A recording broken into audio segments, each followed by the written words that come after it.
Hi. This is Lydia, the lifestyle coach, and we are ending eating disorders using nothing but your brain. And we are talking about the binge eating and the bulimia and the overeating and the food obsession and the body hate and all of that ruining our life relationship with food that you can be absolutely free from using nothing but your brain, and we've done it hundreds and hundreds and hundreds of times.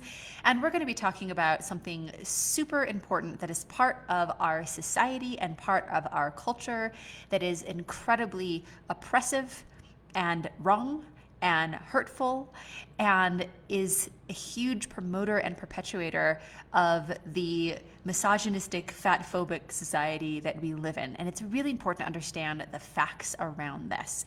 And we are going to be talking about the BMI, the big fat lie. Get it?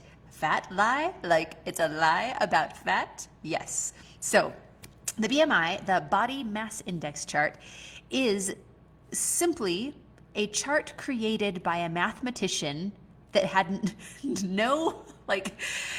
nothing about health whatsoever. It is a mathematician that created a chart that is a ratio of height to weight. It is not intended to say anything about health or anything about risk of disease. And what has happened is that it has been so embedded on purpose into our culture and has been phenomenally damaging to many, many people. And we're going to talk about exactly why that is. And if you have ever looked at a BMI chart and looked up your own height and your own weight and then made some conclusion about yourself because of that, or some action plan, or some idea of what you have to change about yourself or pat yourself on the back about, then this is going to be super important for you to understand what we're going to go into here. And you guys, if you have had experience with the BMI chart or just how that's impacted you, feel free to pop in here and say hello and share your story here. And it's really fun being live with you. So hello, welcome to everyone popping on. Again, this is Lydia, the lifestyle coach, and we are talking about the BMI, the big fat lie. So I'll just start out with sharing a little bit of my own experience with how I was presented the body mass index chart. And I was a person in our society that grew up with the media and the messages. And so obviously when I saw the BMI chart in front of me, I'm like, oh, good. This is great because I love measurements and I love metrics and I love to know how I'm doing. I love to get A's in school. I love to get all the points on the test. Great. This is a way to measure how healthy I am and what sort of achievements that I've made. So I looked at the BMI chart and I looked at my height and I looked at my weight and I found where I was. And then I looked to see what is the very healthiest, and I'm putting that in quotes because it is completely incorrect. What is the healthiest place that I could be on the BMI chart? So you've got, your different categories, and you've got, obese, and you've got the healthy range. And so I looked in the healthy range and I went all the way down to the very lowest possible weight in the healthy range. And that was my goal. That was where I was going to be. Because if anyone's going to do it, it's going to be me, and I'm going to be the healthiest. And in the pursuit of health, of course I would get there. That's the number. That is the weight that I should be. Because the thinnest that I can be in the healthy range is going to be the most healthy, right? Because fat equals unhealthy. So it only makes sense that the less fat that you have, then the more healthy you would be. These are the very incorrect conclusions that I came to. And I got there. I totally got there. I got there through starvation. I got there through extreme exercise. And this was the cost of saying that this is where I should be. The BMI says this is where I'm most healthy. And this is what healthy, in quotes, look like for me to get there. This is what needed to happen. I had to starve myself and have lower and lower calorie intake the point of 500 net calories a day sometimes 300 net calories a day. It was extreme exercise. And it meant that I had to exercise more and more and starve myself more and more because it was difficult for my body to get there. That low weight, the right weight, putting that in quotes, on the BMI, was a difficult thing for my body to do. So I had to keep on working harder and harder, and it became more and more difficult to achieve. What it took was creating an eating disorder where I was thinking about food all day long, every day. It became a full-time, more than full-time job, not only mentally, but physically, planning meals, counting calories, making charts, trying to track everything to try to keep myself in line. What it turned into, what the cost of getting to my healthiest place on the BMI was passing out in the gym, losing a pregnancy, losing my fertility. Like, those things are not healthy, but those were the things that I had to do to achieve the weight on that BMI chart. And I got there. I was there for, I don't know, maybe 24 hours. And then I rapidly started gaining the weight back because that's not where my body was healthy. I was the most sick that I had ever been in my life. And this is the society that we live in. I was the sickest that I'd ever been. I was incredibly eating disordered. I was very underweight for what was healthy for me. And this is the society that we're in. I have never in my life gotten so many compliments on my body. Complete strangers walking up to me, giving me compliments of how good I looked, people at the gym congratulating me for how hard I was working, people just out and about, like, in networking and socializing, asking me, how do I do it? Oh my gosh, how do you stay so healthy? I was incredibly unhealthy. I was deeply sick, and I have never in my life been more praised for my physical appearance than when I tried to be the perfect student of the BMI. So here are some super important things to understand about the BMI.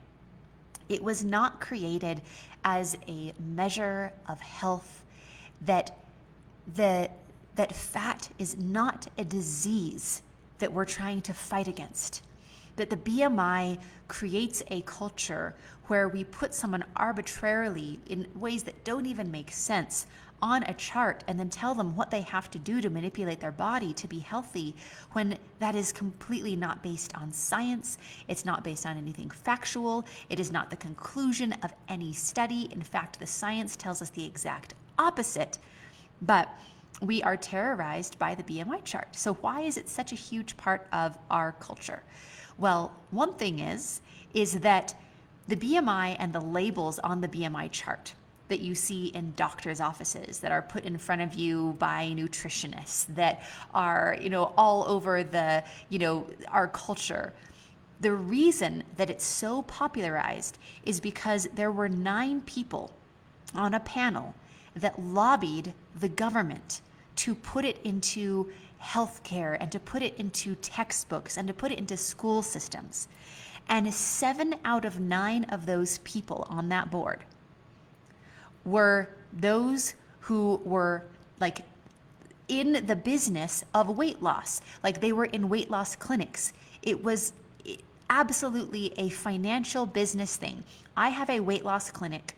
I want people to go to it. 7 out of 9 people on that panel had a financial incentive to make people feel like they needed to lose weight so that they would have more business at the weight loss clinic. That is why it is in your child's textbook. That is why your doctor puts it in front of you. That's why it's in the medical system. It was something that it was lobbied by the diet industry. That is why it's there. And it has been effective in the most horrible and terrifying ways. So here are some consequences of that.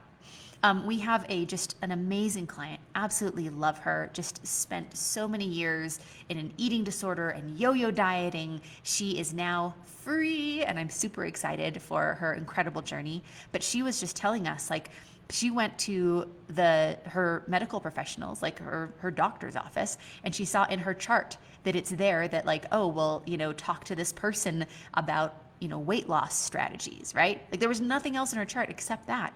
And it turns out that the software in their office, this is how integrated, like how part of our society and culture and medical system that it is that anyone with, over a 25 BMI, that automatically gets put into their chart. So everyone, like think of how effective that is for the diet industry. People in authority, doctors, health professionals are having software systems that automatically tell them to talk to your patients about weight loss strategies and whatever it is that is making their office money because of the BMI, which has nothing to do with an actual measure of health. And we'll talk more about that. But we've got doctors that are turning away people that need legitimate, real health care because we have this idea in our society that if you are over a certain point on the BMI, that the answer to all of your problems is to lose weight. Oh, you're having horrible stomach and digestive issues. Well, we're not going to look at that. Go ahead and do this weight loss strategy. Go to this clinic, take this pill, ask for the pamphlet out as you leave the office, and go and lose some weight and then come back and we'll talk about it. People with absolutely legitimate health care needs that have zero to do with their weight cannot get health care in our society in such a large part. There are so many people that fall into a certain point on the BMI that have greater rates of dying from disease that is completely unrelated to their weight because they couldn't get the health care that they needed because the answer was always go and lose some weight and then come back. People are literally dying because of the BMI being part of our society. There are so many incredible people that cannot get health care. We have a member of our team that has been turned away 3 times from health care, even though she is wonderfully healthy and fine, but just because of where she falls on the BMI chart, she can't get health care for her and her family. This is 100% not okay. People are getting turned away for healthcare. People aren't getting the medical treatment that they need, all because of a completely bogus chart. So a couple of examples of why the BMI just is a complete lie and does not work.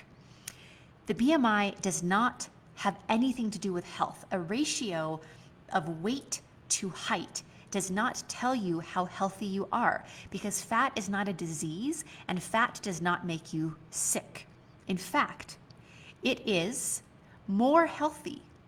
And this is the science behind it. So there's wonderful articles and science out there. There's white papers. There's a wonderful article by NPR that is the top 10 reasons why the BMI is bogus. This is very clear over and over in the science.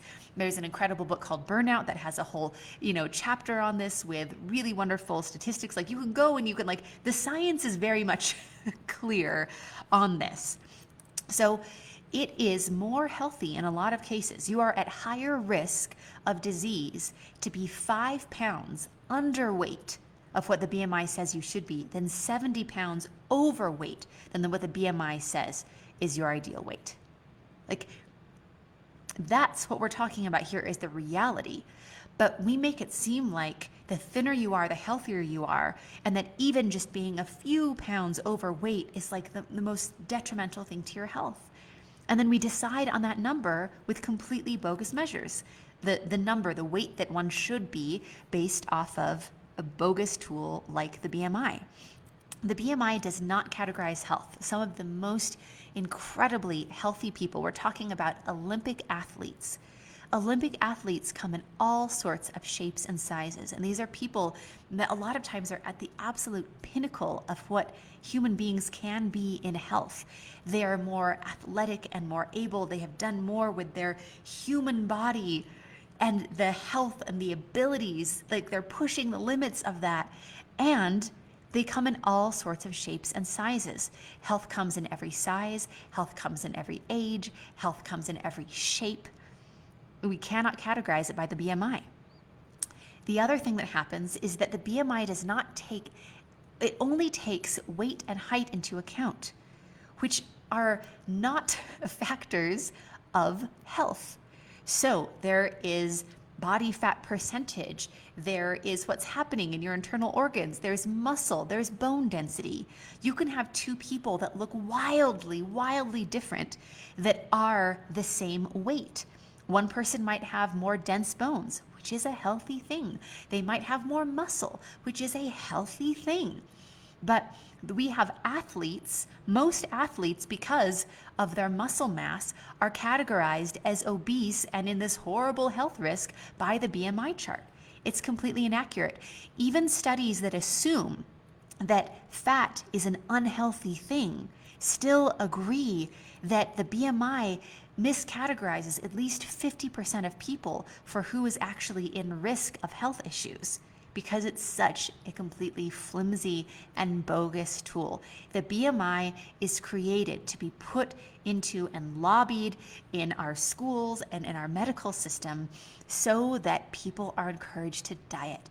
It is the $66 billion diet industry using their money to lobby this being put in front of us, because it leads people to the number one cause of eating disorders, which is restrictive dieting. It's big industry.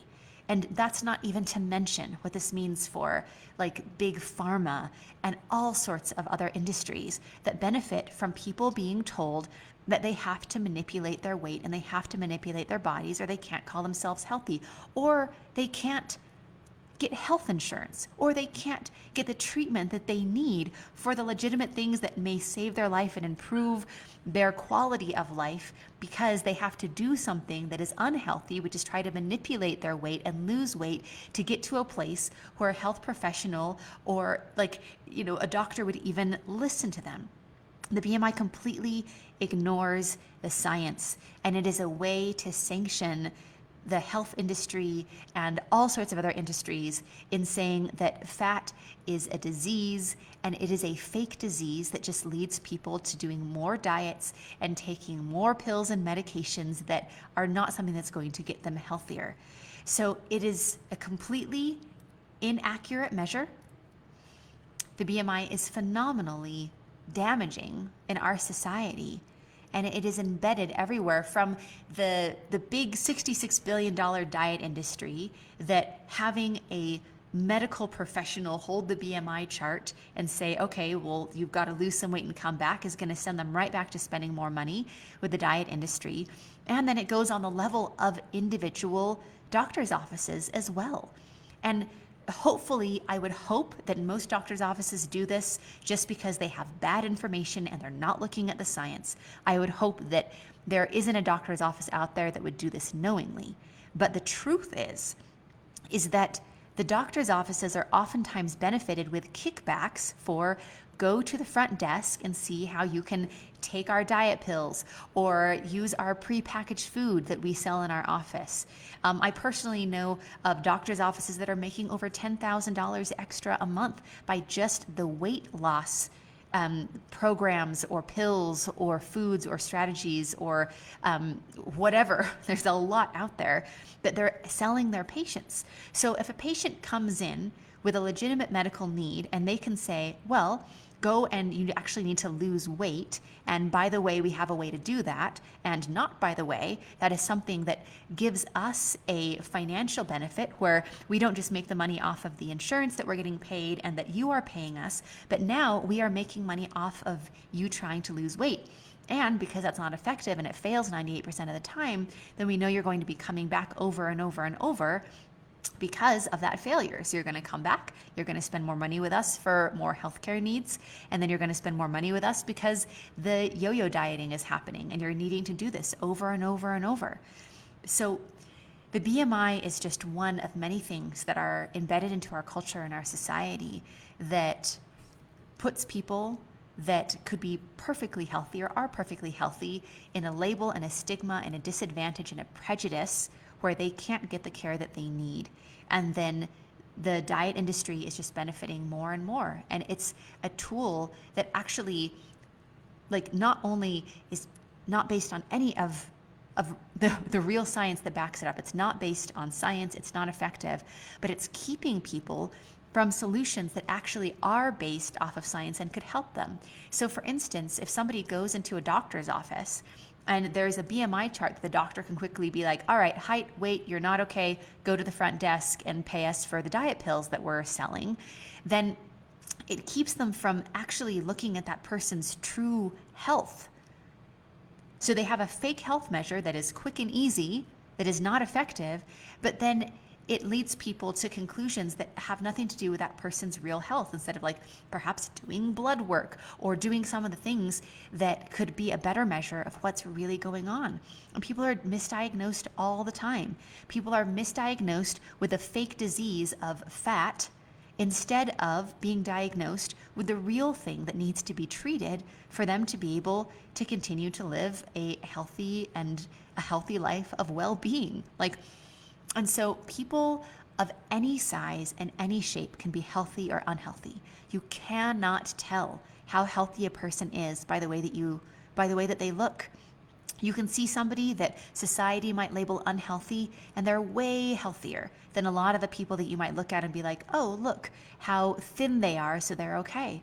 Going back to my personal experience as well, you guys, people looked at me and they thought that I was healthy, to the point where they were giving me compliments and asking me for tips. And I was the sickest that I had ever been in my entire life. The truth is that we all have a set point weight. We have a defended weight where our body knows what weight we are most healthy at that point in our life. And our body will defend that, which means that if we try to starve our body and get away from that defended weight, that it will turn up our cravings. It will slow down our metabolism. Our body will do all sorts of incredible things, turn off our hunger signals so that we can get back up to that defended weight. And if we go over that, then our body speeds up our metabolism and our body brings down our hunger. And so we go back to that defended weight. And then we completely mess up those signals when we try to manipulate our weight and try to put ourselves at some weight and keep ourselves there that just isn't the place where our body is going to be most healthy. So it is effortless to be at one set point weight. Effortless. Your body does it for you. And when you get the disordered eating out of the way, when you've gotten off of the roller coaster of the dieting and the restriction and the binging and the overeating and the cravings and the craziness, then you get to effortlessly be at your healthiest weight. You don't have to do anything. You don't have to plan anything. Your appetite and your desires naturally match up with what is going to be most healthy for you. It is one of the biggest reveals and surprises with the clients that we work with, of just wow, now that I don't have an eating disorder anymore, I just desire to eat things that are good for me. And I don't have cravings for all these things that were really damaging. And I can eat and feel really satisfied and feel full and feel good in my body. Wow.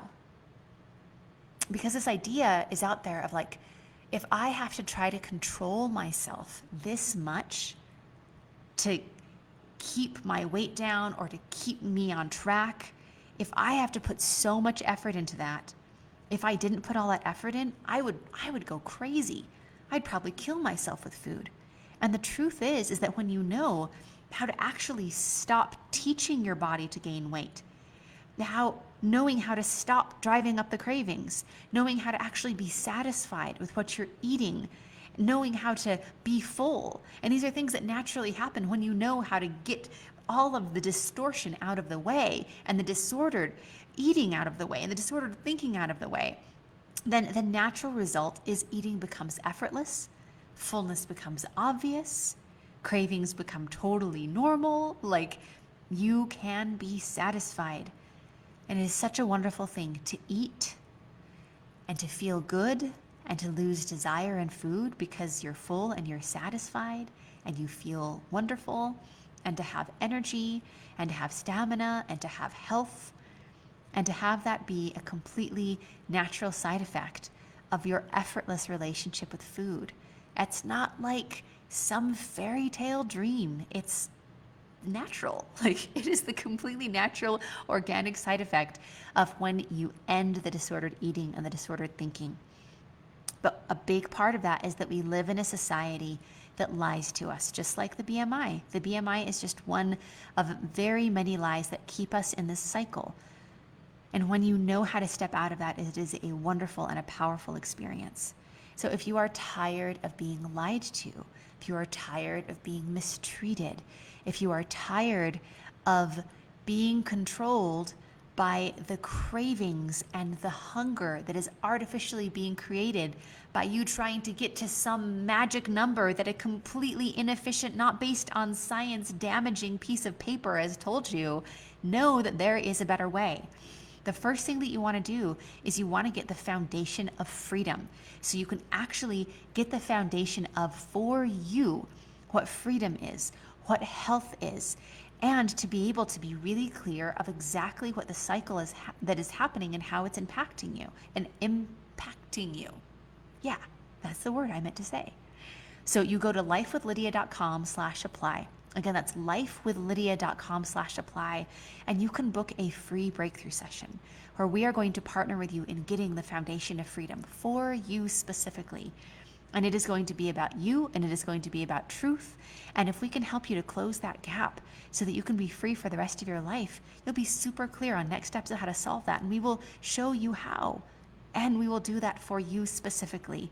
It's not about putting you on a chart and saying, give me this number and give me that number, and we're going to tell you if you're okay or not.